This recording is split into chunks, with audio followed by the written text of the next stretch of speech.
What's it like creating content at one of the biggest D1 programs in the country? In this episode, we talk with Reggie Sharpe from Michigan State about creating content as a student and an athlete, being a redshirt freshman, and his big goals for next season. This is a masterclass at creating content as a student athlete. Let's jump into this episode of the Brolletts.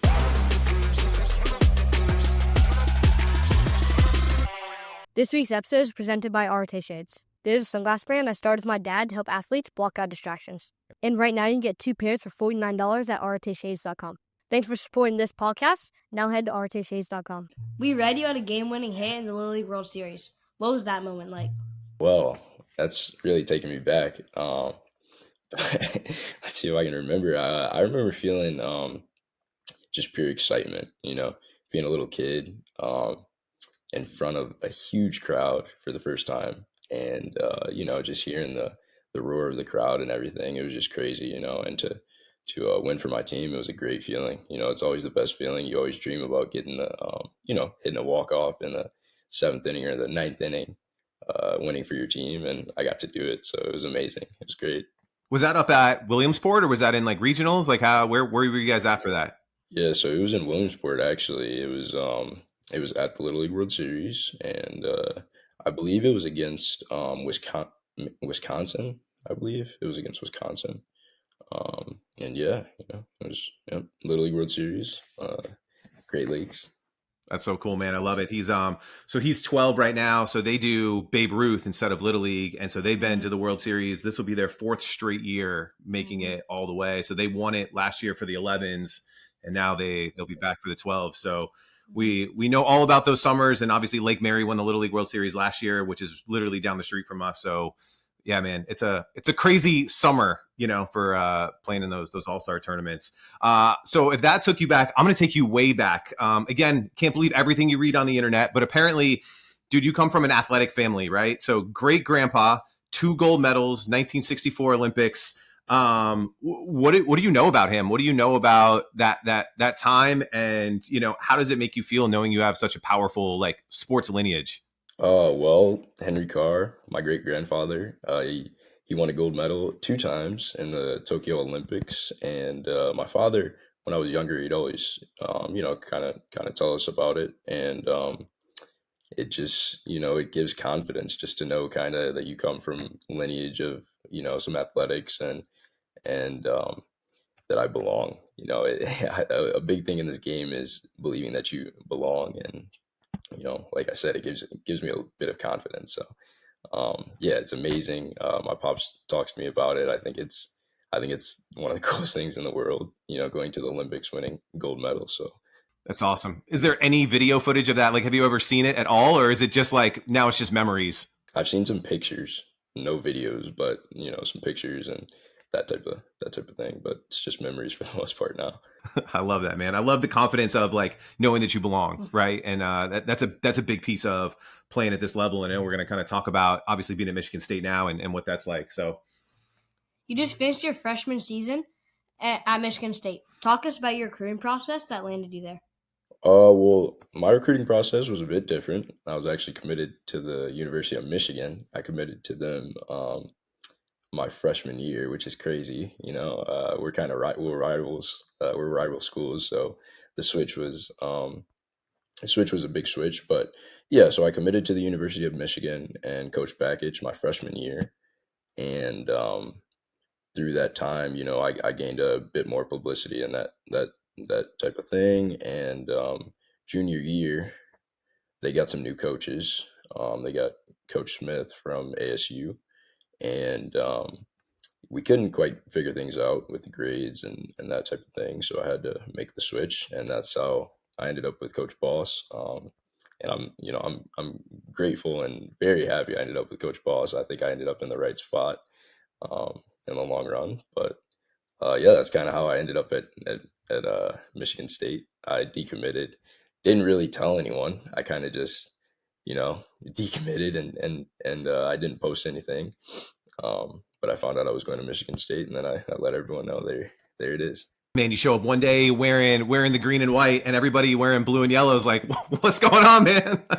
That's like a big deal up there up in Michigan.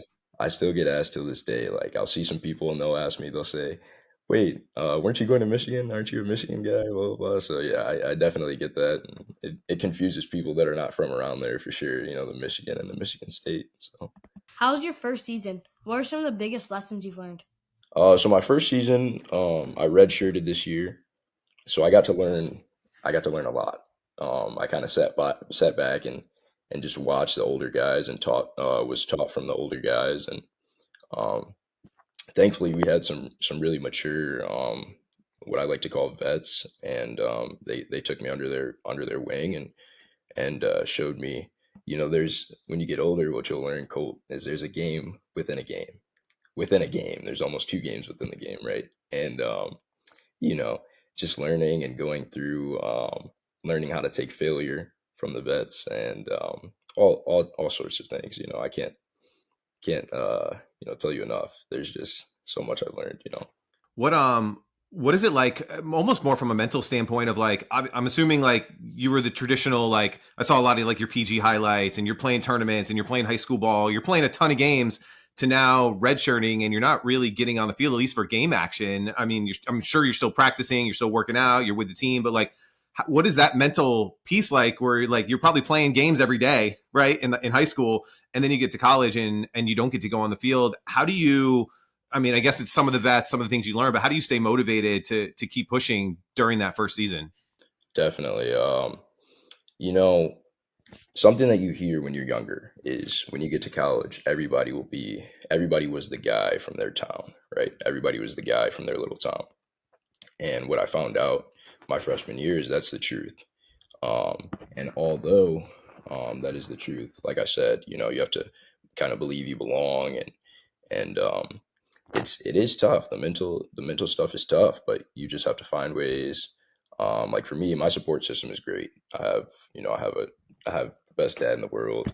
I have the best mom. I have the best coaches around. My high school coach, Coach Samini. Um, they keep me motivated, right? I'm able to go to them and kind of talk when I'm in times of need.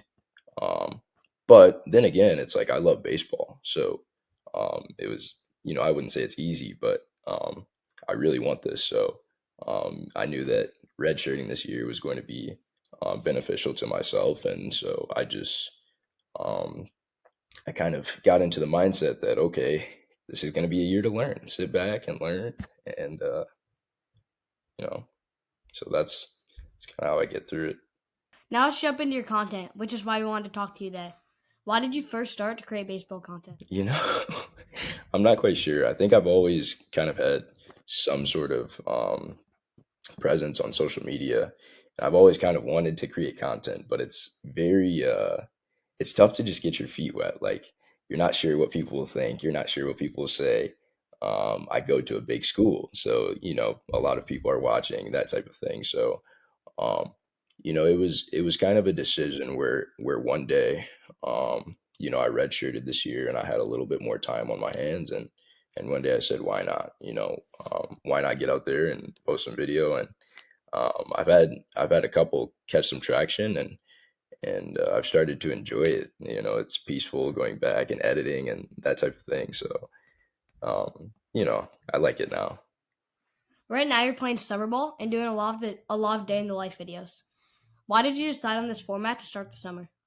I decided on that format because, first of all, I want people to kind of understand the extent of summer ball. Like we're playing every day at 6:30, and I want people to kind of come with me on that journey and learn a little bit about it. And number two, it's easy to just go through and take videos of my everyday routine and everything I do. So I'm able to kind of take videos as I just go around. It's kind of natural, it comes natural. And that's the thing about this content creating is I never want it to be like, I don't want it to be fake. I don't want it to be forced. I just want it to be natural. I want it to be myself, and um, kind of let people see myself. And so I try to keep it natural and just video record as I go through. Sometimes I'll forget. A lot of the times I'll forget. But then when I'm on the bus, I just kind of I'll take out my computer, take out my phone, whatever, hop on my little editing app and put it together. So it's worked great. Summer ball is, like I said, it's a lot, but I have also a lot of time to get on and kind of focus with my Instagramming. Walk us through how you create these videos, from filming to editing to posting. I film everything on an iPhone, right? So everything is filmed on an iPhone. I have a mic. I invested in a little mic during the school year. I think you know what, I'm not gonna try to tell you what the name brand is, but you know, it's a pretty good mic. And yeah, so I invested in that. I take that around with me everywhere I go. Sometimes I'll clip it on me. Most of the time I like to hold it. So I'll video record with my iPhone, kind of put the voice memo with it, you know, put the voice recording with the video. Um, and then I'll hop on CapCut and put both of them together, and kind of just, you know, edit from there. I kind of try to be free, try to be natural. I find some funny clips and stuff. You know, it's fun to go through and edit and do that type of thing. But yep, just CapCut. Take some videos, CapCut, and post it on Instagram. It's pretty simple. Try not to complicate it too much. I don't have that much time, so. I think that I love that answer. And it's the answer we get from a lot, especially college guys, is like, yo, just use your phone, right? And edit. A lot of people are just editing within the apps or using CapCut. And so keep it simple because you have a lot going on, right? You got to train, you got to get to early hitting, you got to jump on the bus, you got to make sure you eat. So capturing those moments quick is going to be more important than like, all right, guys, stop everything. I got to get the perfect shot, right? Like you just don't have time to do that. The other thing that I wanted to bring up is like, man, like how cool would it have been for your great grandpa as he's going through the Olympics to like be doing the same thing, like day in the life, going to the Olympics, and for you to get to see that. Well, you're building that now for both for yourself, for your kids, for your family. Like, Dad, you didn't play college baseball, and you're like, nah, man, like, look, like here's my day in the life. Like, it's like this cool look back that you're gonna have, if nothing else. And I think it's gonna help your career. I think it's gonna help open doors and opportunities for you. But like, if nothing else, you know, in 10, 15 years, you're gonna be like, hey kids, look at dad. Dad was cool, man. He was out playing ball. He was doing so. Like, I think it's this really cool thing that this era is going to have. That, I mean, imagine if your great grandpa had that stuff. Like, how cool would that be for you to see him going through that process of training for the Olympics, getting ready for that, and now you get to do that. I think that's a really cool thing that we don't really think about in the moment, but I think you're going to be really happy that you have this footage to look back on. 100%. That's something that I can't say I've thought about, but now that you bring it to my attention, it's like, you know, that is a beautiful thing. And I do wish that my grandfather had something like that, you know, back in the day. They're just newspaper and photos and that type of thing. And it would have been very, very cool to go back and kind of see how things worked, and how the Olympics was back then. So, you know, my kids will definitely be able to look back one day and say, oh my gosh, my dad in college, like that's crazy. And, you know, the stuff that you're doing with Colt now, I think it's really cool that he's able to kind of be there with you and like see what you're doing, and he'll be able to do the same thing for his son or his daughter. And, you know, I think that's really beautiful too. Yeah. Yeah, love that. I think it's like one of the best skills that, you know, you guys can have is like the ability to communicate, to get people's attention, to be able to do like, that's the skills I think that are going to be so valuable, whether you turn into a content creator, you know, or not. Like being able to talk, being able to communicate, being able to build audience, like it's so powerful in today's world that, I applaud you guys for doing it. Cause I know it's extra work. It'd be much easier for you to just, you know, play Call of Duty all day, you know, or MLB The Show than edit videos. So I think it's super powerful. Yeah, definitely. You got some really cool videos where it's just you in the cage hitting off the tee, and you just got text over asking a question. That's a really cool and simple format. How'd that format come about? Well, I've seen some videos maybe of football players or basketball, and they'll put a little clip of them shooting or maybe, you know, making a catch or whatever, and they'll put a little clip over it. So I kind of got the idea to and I've seen some baseball guys too. You know what? The baseball community is very like they're starting to get on Instagram now, and they're starting to get on TikTok, and I think that's great. So I've seen those guys too, and it's kind of giving me ideas, right? And I kind of just like freestyle whatever comes to my head when I'll lay down at night sometimes and I can't sleep, and I'll just think about some video ideas, or I'll think about maybe some captions, and they just come about, and I'll write them down in my notes, and the next day maybe I'll take some videos of me hitting, and then there we go, CapCut, put it over there, and post it. I think it's a really, as he mentioned, like a simple style, but it's really cool because when you ask those questions, it creates engagement, right? Like people want to answer it. And the more people that comment, the more people are going to see the video, like, and so on. And I don't know if that was intentional on your part, but I think it's like, it's so cool because they're getting to see inside of like, what does a D1 baseball player at Michigan State do for hitting? But then you're asking like this really, like whatever the question was, right? Like, what's your favorite this, or what's your favorite that, or what do you think about this? And now you're creating engagement from it. You're not having to talk to the camera, right? You're not like, it's just B-roll with those quotes. So whether it was intentional or not, I think it's a really smart way to drive engagement, and also probably a pretty simple video to put together from your side, from like an editing and filming standpoint. I think it's a really good way to start. Like if I was to do this kind of over again, and I think I did kind of start with those videos, but I think it would be a really good way to start. Like for anyone that wanted to start these baseball videos, just to kind of get into it, by taking some videos of you hitting, and you can even go and I wouldn't say copy, but kind of take some work from someone else and turn it into your own, and kind of do it that way. But I think it's really, really, a simple and effective way. And I kind of found that out by mistake. Like I posted maybe the first video and I asked a question, and I may have put a poll there or something like that. And I think the polls help out and that type of thing. Engagement is really huge, like in terms of comments and reshares and polls and that type of thing. So I try to pay attention to that now, but I did not know before when I was first posting. I was like, oh my gosh, a video just went viral, and I was like, wow. Cool. I love that mindset though, because it was just like, hey, let's just do this and like let's see what happens. Like I think so many people overthink it, which causes them to not start. And you're just like, I don't know, I'm just going to post this. And now you're starting to learn how the algorithms work. And like I think people want to have it all figured out before they start. And I think for you, it was just like, hey, let me just start documenting it and see what happens. I think there's no way to have it figured out, right? Even like, and it goes further with posting, like there with this life thing, there's no way to have it figured out. So like, just get started and you'll figure it out. Just get started. That's my biggest piece of advice for anyone that wants to get into this content creating and this Instagramming business. What do your teammates think about you creating content as a college baseball player? My teammates are great with it. Like we're boys, we're college men, so we I get some stuff about it, but it's all in good fun. So the boys are always supportive, and whenever I ask them to get in a video or do whatever type of thing, sometimes they'll do it with me, and it's been a great experience. Like I said, the vets and all that stuff. The boys are great. So Are they passing around Reggie's new videos in the group chat like, yo? exactly that type of thing. And what do your coaches think about it? I think it's okay.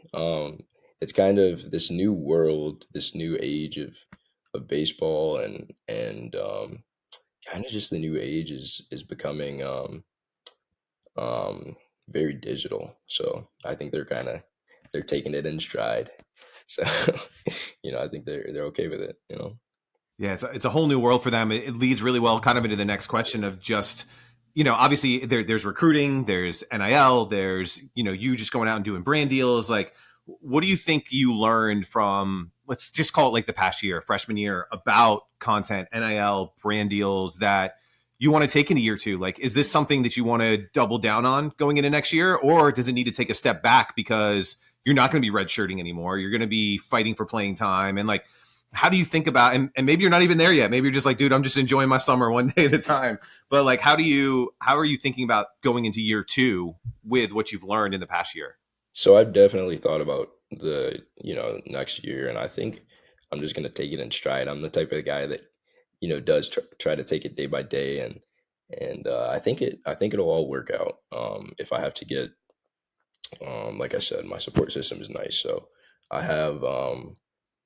If I need to shovel some of the workload off, I think I'll be able to, and that shouldn't even be the case. But I think it'll be cooler with me on the field and with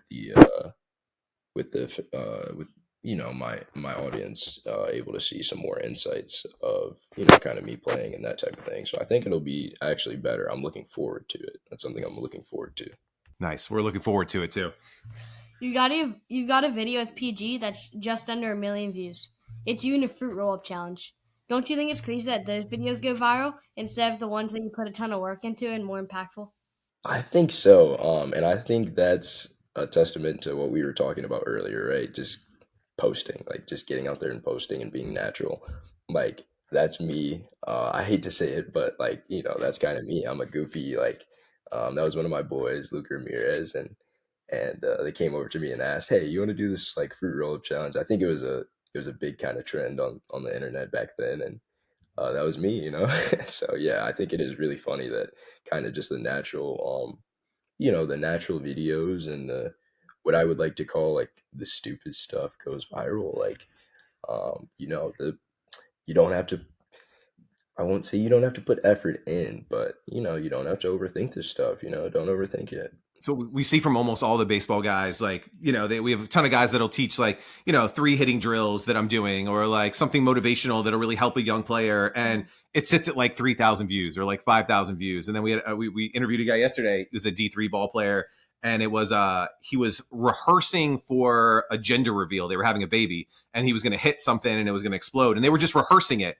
And they put that video up and it got 15 million on Instagram. And then he's got like these like really good motivational videos for kids. And they're like, it's just crazy. But I think you're right. It's like the natural. And then if you don't post, you can't get any results, right? Like it's with baseball. Like that's why you take at bats. Like this at bat, you might get a home run, you might strike out, you might get a blooper, but you don't know until you take that at bat, until you go and have the courage to step into the box. I think the same thing's true with content is you don't know if this video is going to hit. If it's not, you have to get into the box and make the attempt. 100%. That's a great analogy there that you came up with. I think it goes hand in hand almost with this baseball thing, and I might be learning from the posting and my baseball stuff and the mental with that too. And I believe the posting is able to take some of the mental stress off. You're able to go back and see and just take your mind off this whole baseball thing. It can't consume your whole life as much as I want it to, right? As much as I want to think about baseball all day and all night, you're not able to. You gotta kind of take some time off. So I'm forced to take some time off when I'm editing and doing that type of thing. So yeah, I want to talk about, and I don't know if you're getting approached yet by anybody who's just like, "Yo, Reg, like, how do I get started?" But like, any advice that you have for college players who are coming in and just like, how do I do this, man? And you've kind of shared some of it, which is just get started, right? But what would your advice be to another college ball player who is thinking about content? Maybe they're scared of putting themselves out there. Maybe they don't know where to start. Maybe there's a fear of looking silly to their teammates or their coaches, whatever it is. But like, what advice would you have to them if there's an itch in the back of their head and they want to get started? I think the biggest thing for a lot of baseball guys, a lot of guys that I've talked to, is the fear of like maybe not being accepted or not being the fear of being made fun of, basically, or not knowing how the teammates or how the world will take it. And I think like I was saying, it kind of goes hand in hand with baseball. Like you have to have confidence and just go out there and do it. It is not easy, I guess, but you just have to get out there and do it. And I think once you start to, you'll find that no one is paying that much attention, and once you start to land some deals and get a little bit of what should I say, some money from it, you'll start to like it, so. Yeah, I think that's the other side, is just by doing it, like the opportunity starts showing up, right? Especially like someone like you, look at Michigan State, like, you get to play in front of a couple thousand people every night. Like, I don't know what the numbers are, but like you guys play in front of a lot of people and getting videos out there, like brands want to be a part of that, right? It's why your football guys make a lot of money, right? And I think baseball's got that opportunity as well. So I think and I don't think that's the only reason you should get into it, is because of like brand deals, or like you have to love it because it is work. Right? Like, especially like right now, I'm seeing you do it. Like, you got games every night and you got to edit every day or so. Like, it's definitely work. And so you have to enjoy the process. But if you do, I think there's great things that can come from it. 100%. If you had unlimited budget to create more content and build your brand, what would you do? That's a big question. I'm not sure. I think maybe, I still want to keep playing. But unlimited budget makes me think like maybe start my own something. I'd start my own. I have no idea. I'd start my own like maybe team or something like that, and maybe make some content on them, that type of thing. Like my own youth team. My own like 11-year-olds or 12-year-olds, like Pottstown or something like that. And I think that would be really cool to be able to kind of have some guys and teach them some stuff and also take some video of it and post that type of thing. I think that would go crazy. That's an awesome answer, man. I don't think we've gotten the same answer twice when we asked that one. If you don't mind, what are some other answers that you've maybe gotten? Like some are they would hire like a videographer to follow them around, so they didn't have to do the filming. And then editing obviously is a big one. The one yesterday was he wanted to start like a streaming team, like what Kai Cenat's doing, but do it for baseball and do like bunch of live streaming. So yeah, man, people get kind of creative on that one. Yeah. So it's pretty fun. What are you most excited for next season? I'm most excited to get on the field. I think college ball is the coolest thing in the world. And, being on the field and, I've been able to watch and just see the emotions that it brings out of guys, and I can't wait. So great answer. We got some rapid fire ones for you that Cole put together. So just first thing kind of that comes to the mind. I'll let him take it away. What's your favorite pregame meal?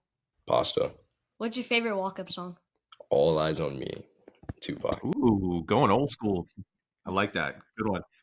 Coolest place you've played so far? The Arizona Diamondbacks Stadium. It was like 117 or like 120 something, but it was amazing. Like that field was great. They're in a dome too. They're in a nice little dome. So nice. Is that like a PG showcase or just tournament down there? Or? It was PG National. Nice. Favorite baseball creator right now? I like Bat Bros. Right? I see Bat Bros so much. Like I like Bat Bros. I watch them a lot. Can't go wrong with Bat Bros. Yeah, right. What's one brand collab you'd like to do with your content? I think Nike. It's like that's simple, but I think Nike. Is Michigan State a Nike school? Are they Jordan brand or are they Nike? We're Nike. You're Nike, yeah. Nice. Best advice from a coach that's made you a better player? Play like your hair's on fire. Be confident. I love that one. Did you hear it? Play like your hair's on fire. Man, that's so good. Play like it matters. Play like this is the play that means everything. I love that, man. Dude, Reggie, man, thank you so much for taking some time out to do this. We'll make sure we link up all the socials, all that good stuff. I wish you nothing but the best over the summer. We'll be rooting for you next year at Michigan State. And, if you guys ever play UCF or the Gators or something, we got to make sure we get down there and wear that green and white in a sea of black and gold or orange and blue. Yes, sir. Definitely. I appreciate you guys. Colt, thank you very much, bud. And Greg, thank you. I appreciate you guys. Thanks, man. Thanks, Reggie.